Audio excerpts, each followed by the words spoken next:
Our Democrat of the day is one of the announced DFL candidates running for the now vacant seat in the Minnesota 1 district. Sarah Brakebill-Hacke is kind enough to join us. She has announced her race down there, and she is running to replace the recently passed away Jim Hager. She is running on the DFL side. Sarah, thank you very much. I appreciate the time today.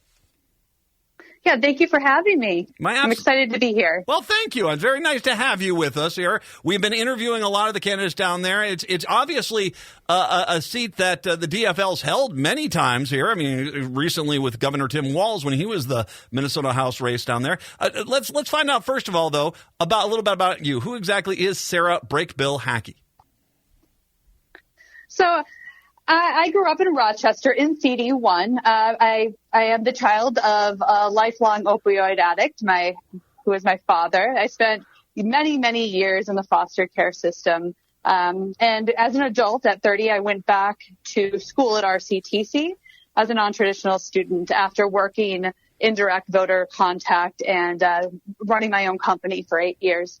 I graduated from there in 2018, and after that, I was lucky enough to transfer into Yale. I just graduated from Yale in May.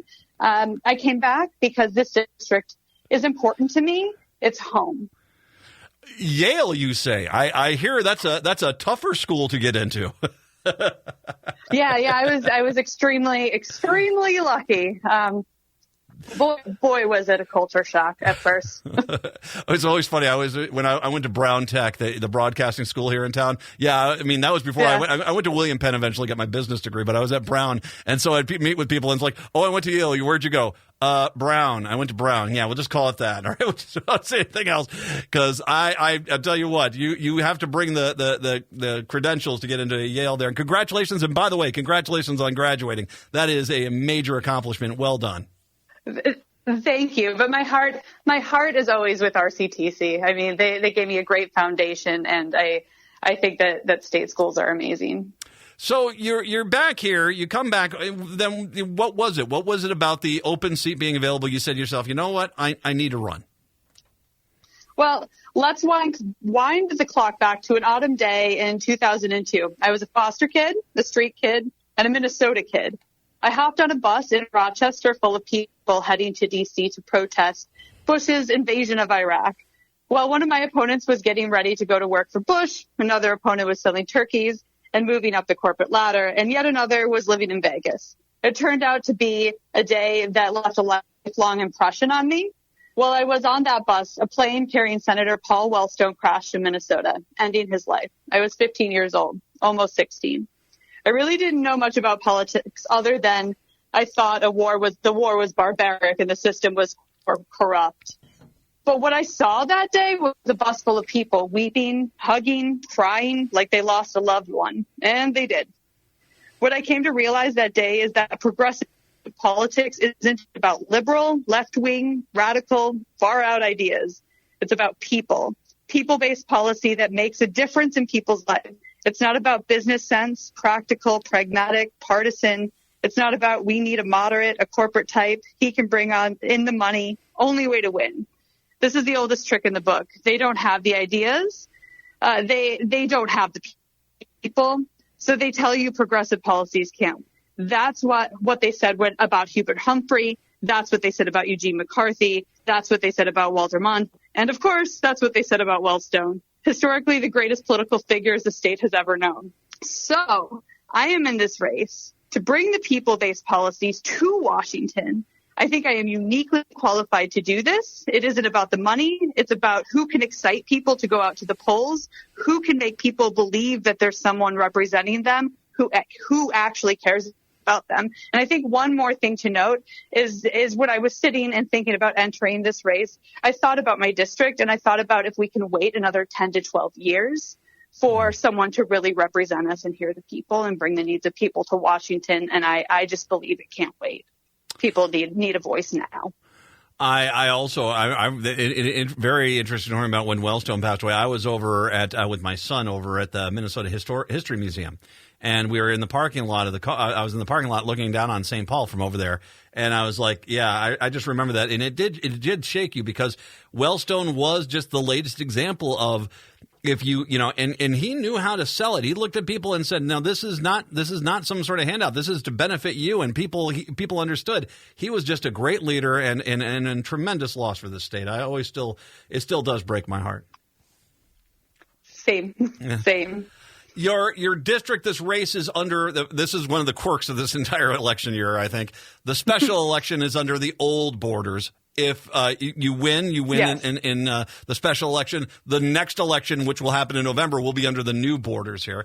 As you look at this, one of the things I want you to talk a little bit more about is something that I think is I want to hear how you're going to get this to happen, because I like this idea a lot, and that's the subsidizing family farms and healthy foods. The idea of subsidizing farming is something that even Republicans are going with. I mean, they're for socialism. They hand out money all the time to the farms, and they want to do it. But the problem is that when Republicans do it, they're handing out the vast majority of the money to the wealthiest farmers, the corporate farms. Yes. And the mom and pop farms barely get a dribble of anything.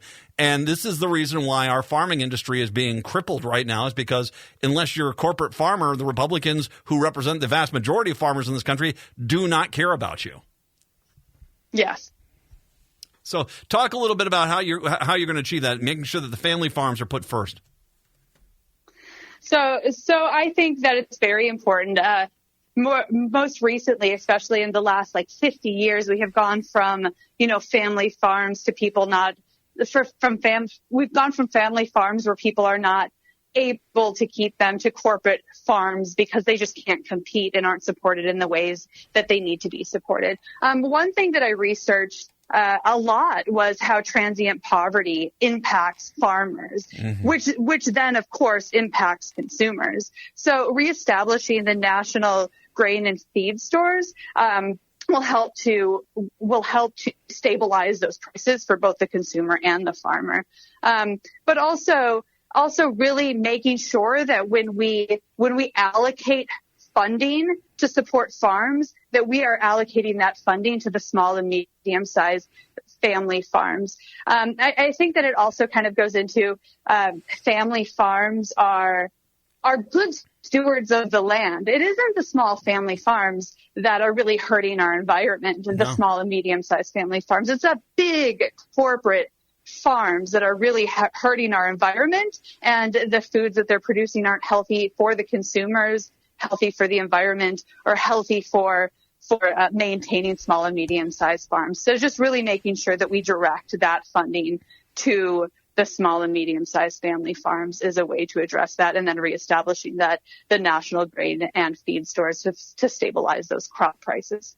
You really see it when you see how the Republicans kind of forsake. One of the things we've seen up here, I mean, in the metro area, especially the farmers markets, is this encouragement of organic, healthy, locally produced, not massive farms, but a farm that can produce some food. And whether that's getting into a farmer's market or to the restaurant industry, who loves that stuff, or to the schools, for goodness sakes. I mean, I remember when Tim Walz was down there representing, he had one of the great stories about farmers getting apples to kids in the schools, and he said, that's how you do it. And I said, yeah, that is exactly how you do it.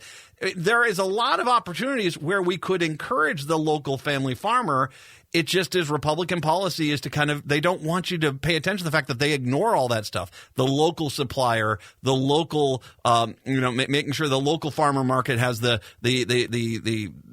farmers there have the opportunity in those farmers markets, that the schools and the municipal organizations that need food are able to get them from the farmers. They only want people to get corporate stuff. And I think that there is a lot of opportunity there that you can create a pretty good sized market to sustain a good portion of rural Minnesota. Yeah, completely. I completely agree. Especially if we keep it local and get that money into the right hands, into the people who need it, and not into the big corporate farms that really don't have the interests of the people or the farmers in mind. Oh, it should be just profit. And we should note most of those are not owned locally. They're not in the United States. These are corporate farms that are owned internationally in some cases, and they don't care. They don't care at all. No, they just care about that dollar. They care about that dollar, not the people, not the farms, not the environment, just the profit. It's a profit-based mindset, and it's not good for our communities. Of course, you are running to be the representative for the district with the greatest hospital on the planet in the Mayo Clinic. Just named I don't know if that's how they said it, but it was rated the #1 hospital in the world. But they have that there. Talk a little bit about, we just came through a pandemic here where we saw the faults and the fractures within the healthcare system. Talk about fixing that, especially out in rural Minnesota.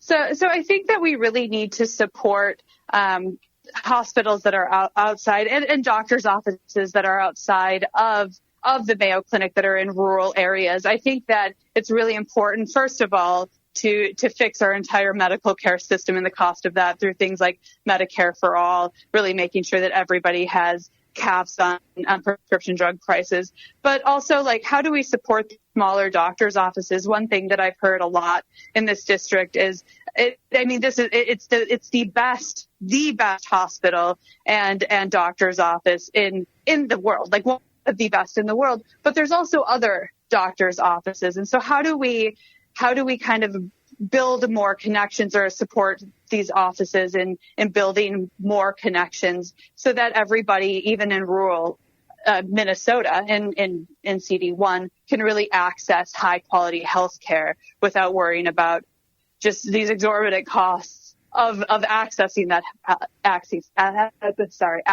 health care.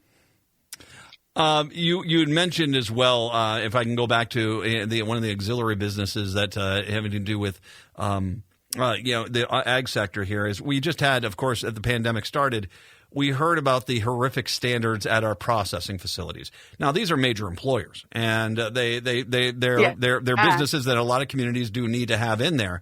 But we can't have corporate entities basically betting on how many of their own employees get sick with COVID in any given day because they're just refusing to put forward basic safety protocols. Talk about holding that, because it's needed business, but you got to have some level of accountability here, because quite frankly, they don't treat the human beings like they're human beings. They treat them like paper clips.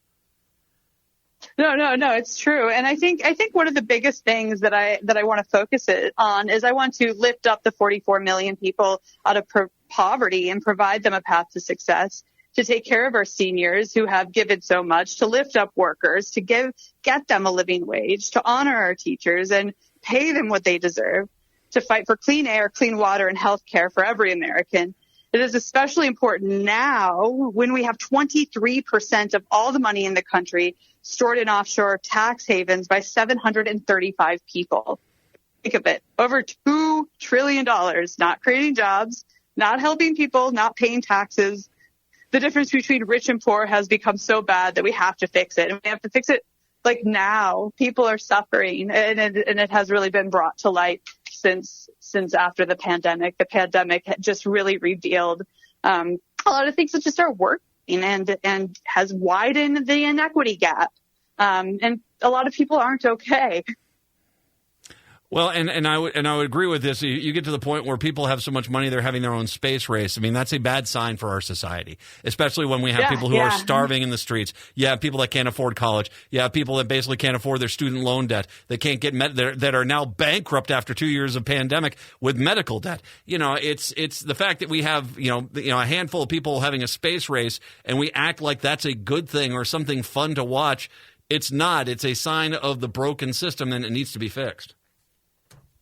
It's totally true. And think about like how much money it costs us in the long run to not fix poverty, to not really address poverty and not to address the needs of the people. It ends up giving us terrible public health outcomes. It gives us, it impacts our national security outcomes. It really like hurts our community further than the individual, but like the entire community. We need to strengthen our communities and support our people and support them in ways of finding their way out of their current situations, help break those cycles of poverty, make sure people have access to nourishing, healthy foods, and think about the long-term economic impacts of really supporting our people, which will end up costing us so much less in the long run. And it's the right thing to do.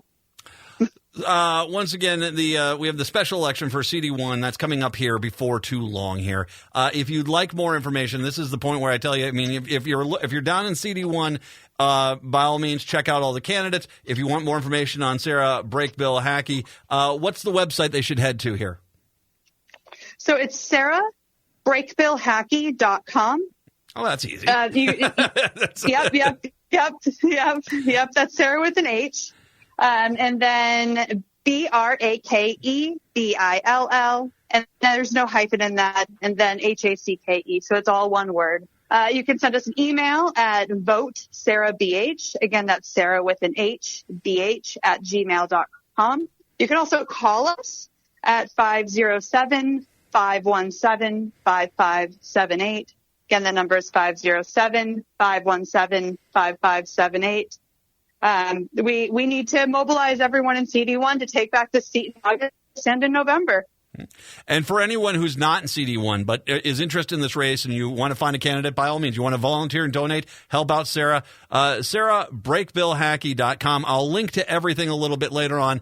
Click on that and you can find out how you can donate or volunteer for her campaign. Sarah, thank you very much. I appreciate the time. All my best in the special election. Yep, thanks for having me today.